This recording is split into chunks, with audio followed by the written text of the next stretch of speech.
2007 и се награждава на Националната библиотека с софийски територии курса на спортното училище.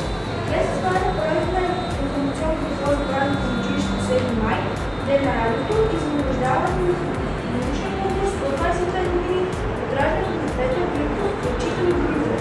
Днес предстои да подредим две информационни дела, едното е с фотоколажи специално в Първата Женева, а другото с снимки от най-важните изяви на училищните медии по София.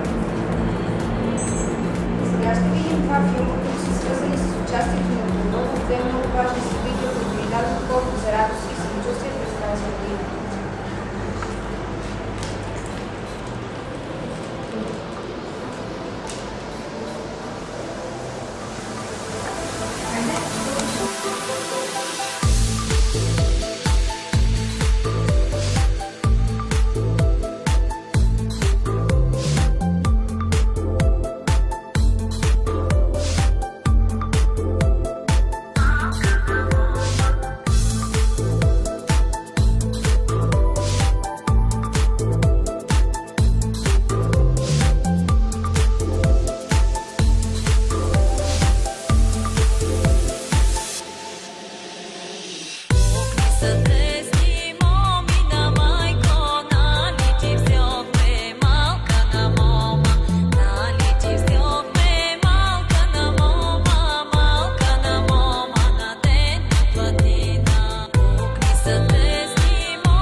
Ни са дресни момина, майко, нали ти взехме малка на мома, нали ти взехме малка на мома, на детка на дина, детка на дина, детка на дина, детка на дина,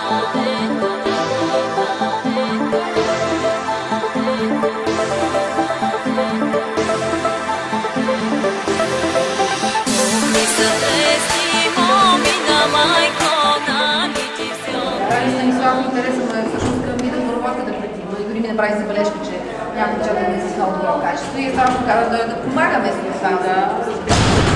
Че ви бихте могли да се възползвате от услугите на другите двата кучета? По принцип, да. По принцип. Ами добре, значи през лятото.